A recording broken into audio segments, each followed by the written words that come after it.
कहते हैं ध्यान के मार्ग पर चलने हेतु परमात्मा हमें चुनते हैं।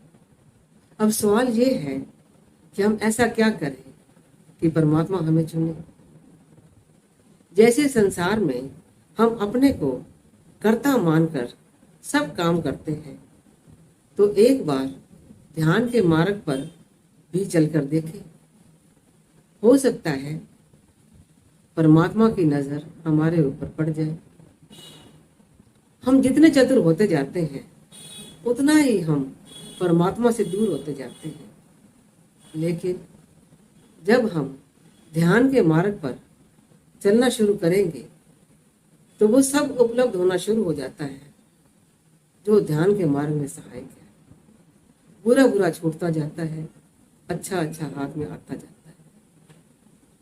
परमात्मा सबको अवसर देते हैं, लेकिन हम विवेक का इस्तेमाल नहीं करते। जो विवेक का इस्तेमाल करते हैं उनकी यात्रा शुरू हो जाती है।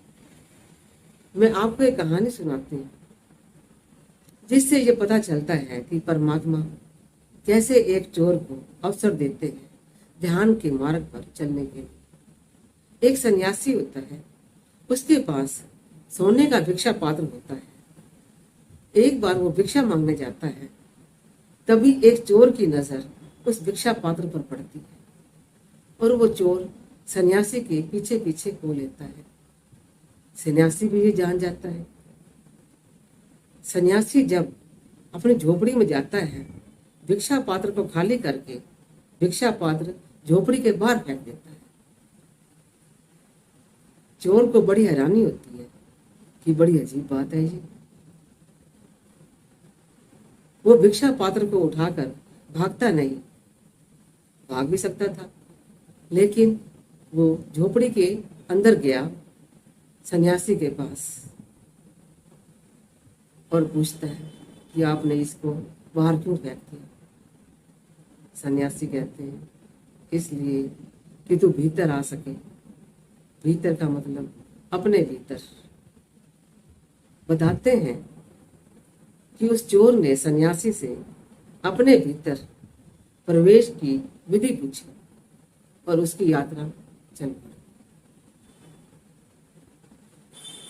परमात्मा हमें भी अवसर देते हैं, लेकिन हम छोटी छोटी चीजों से संतुष्ट हो जाते हैं।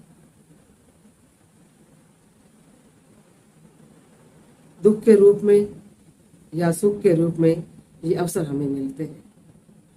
सुख दुख में लिप्त होकर हम अवसर को नहीं समझते। इन अवसरों को पहचानिए। खुश रहिए, स्वस्थ रहिए।